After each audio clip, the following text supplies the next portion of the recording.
바울은 오늘 본문 말씀에서 이사야서의 두 부분을 인용하고 있습니다. 둘 다 하나님이 바닥에 세우실 돌에 대해 말하고 있는 것입니다. 이사야 28장 16절에서 그 돌은 아직 세워지지 않은 새 성전의 기초입니다. 이사야는 실제로 오실 왕을 염두에 둔 것 같습니다. 그분은 성전을 중심으로 한 커다란 공동체 인간 주춧돌이 되실 것입니다. 그러나 이사야 8장 14절에서 이사야는 반항하는 하나님의 백성에게 하나님이 그들 앞에 그치거나 걸려 넘어질 돌을 세우실 것이라고 선언합니다. 이것은 그들에게 내릴 심판의 일부입니다. 그러나 이사야 28장에서 언제는 누구든 그분을 믿는 자는 부끄러움을 당하지 않을 거라는 약속으로 끝냈습니다. 바울은 이 두 부분을 영리하게 결합하여 이제 하나님의 새로운 건축물의 기초가 놓였다고 말하고 있는 것입니다. 이는 하나님 편에서 계획을 바꾸셨다기보다는 다시 한번 성경 말씀을 성취하셨다는 말입니다. 그러나 그물을 믿지 않는, 곧 기초이신 메시아를 믿지 않는 사람들은 이 돌에 걸려 넘어도 부끄러움을 당할 것이라고 말하고 있는 것입니다. 이스라엘은 지금도 예수님을 메시아로 인정하지 않습니다. 바울은 이스라엘의 이러한 불신에 대해 하나님의 계획을 방해하거나 하나님의 생각이 바뀌었음을 나타내는 것이 아니라 그분이 줄곧 계획하신 것을 애기지 않게 성취했음을 어떻게 나타내는지 계속해서 설명하고 있습니다. 9장 30절입니다. 그런즉 우리가 무슨 말을 하리요? 의를 따르지 아니한 이방인들이 의를 얻었으니 곧 믿음에서 난 의요 의의 법을 따라간 이스라엘은 율법에 이르지 못하였으니 어찌 그러하랴. 이는 그들이 믿음을 의지하지 않고 행위를 의지하니라.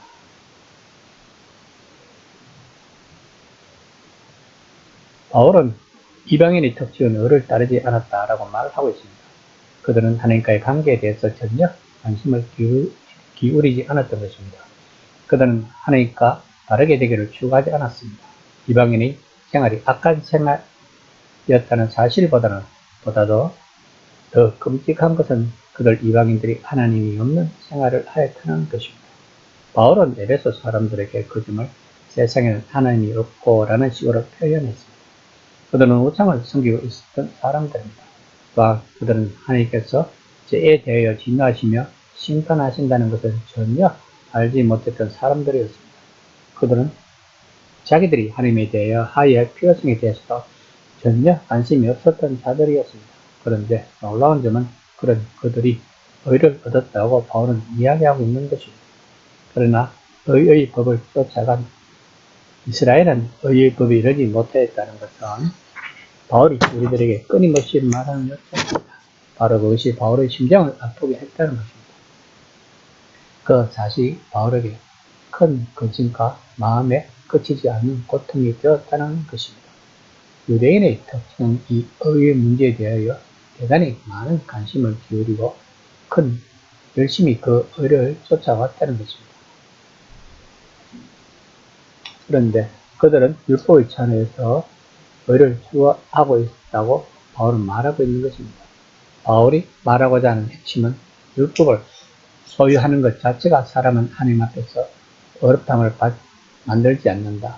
율법에 복종하는 사람이라야 하나님 앞에서 어렵다 하심을 받는다는 것입니다. 유대인들의 비극이 그들은 의에 관해서 이처럼 대단한 관심을 기울이고 있었다는 것입니다.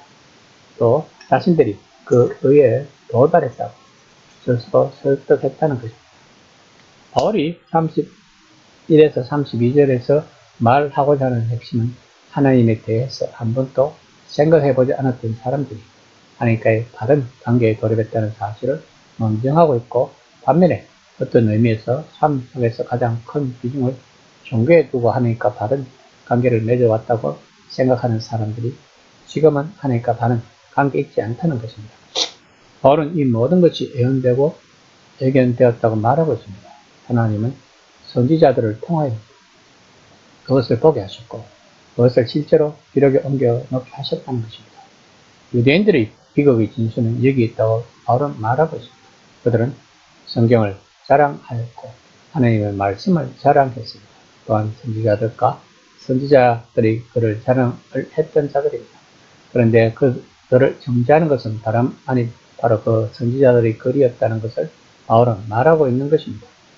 선지자가 기록한 것을 보면 그들이 이 눈먼 것으로 고통을 받게 될 것이라는 것입니다. 그 눈먼 것 때문에 그들은 자기들이 메시아에게 걸려 넘어졌고 하나님께서 메시아를 통해서 메시아 안에서 영광스럽게 제공하신 구원을 받지 못하고 걸려 넘어졌다는 것입니다. 바울이 말하고자 하는 것은 주님과 우리의 관계는 주 예수 그리스도에 대한 우리의 태도로서만 결정된다는 것입니다. 그는 시험하는 돌이시며 시금석이시라고 바울은 말하고 있습니다. 유대인들은 이 돌들에 걸려 넘어졌기 때문에 교회 밖에 맴돌고 있다고 바울은 언등하고 있는 것입니다. 유대인들에게는 그리스도의 인격 자체가 걸림돌이었습니다. 예수님이 이 땅에 오신 방식 자체가 그들에게 걸림돌이었습니다. 그들은 메시아를 기다리고 고대하였지만 메시아가 구유에서 태어나리라고는 예상하지 못했던 것입니다. 참으로 가난하고 비참한 조건에서 태어나리라는 생각을 하지 않았다는 것입니다. 그들은 오실 메시아는 찬란함과 영광의 개념을 가지고 있었던 것입니다. 또한 메시아는 하나님의 위대한 왕, 하나의 위대한 군사주의와 정치적인 인물이며 엄청난 권세를 가지고 올 것이라고 생각을 했던 것입니다. 그런데 실제로 예수님에게 일어났던 일들은 정반대였던 것입니다. 그들은 그것에 걸려 넘어졌다는 것입니다. 복음서를 읽어보면 예수님은 전혀 교육을 받지 않았다는 사실이 바리새인들과 모든 종교 지도자들에게 부딪히는 돌과 거치는 반석이 되었음을 발견할 수 있습니다. 그들은 또 그것에 걸려 넘어졌던 것입니다. 헬라인 입장에서도 예수님은 철학자가 아니었습니다. 예수님은 어떤 학파나 어떤 학교에 속한 적이 없었습니다. 수세기 동안 사람들이 예수님에 걸려 넘어지게 된 여러 이유들 가운데 하나가 바로 그것인 것입니다. 세상을 구원하는 구세주라고 외치는 자가 그와 같은 방식으로 오다니 이 모든 것들이 사람들에게 걸림돌이 된 것입니다. 또한 유대인들은 예수님이 그들에게 하신 말씀 때문에 넘어졌던 것입니다. 그것은 예수님이 자신을 하나님과 동등한 자로 내세웠기 때문입니다. 그리고 또한 예수님은 예루살렘에서 왕으로 자신을 세우지 않았고 어떤 군대도 끌어모으지도 않았으며 로마의 정복자들을 향해서 전쟁을 선포하지 않았고 유대인들을 해방시키고 모든 열국 중에서 뛰어난 자리로 높이시기 위해 군대를 동원하지 않았다는 것도 그들에게는 걸림돌이 되었던 것입니다. 바울은 예수님이 이 땅에 오신 것은 이처럼 이스라엘 백성들이 실패를 했기 때문이라고 말하고 있는 것입니다. 만일 그들이 하나님이 주신 율법을 다 준수했다면 예수님은 오시지 않았을 것입니다. 그러나 그들은 할 수 없었습니다. 아무도 할 수가 없는 것입니다. 이 시간에 나에게는 무엇이 걸림돌이 되고 있는가를 진지하게 생각해보는 시간이 되었으면 합니다.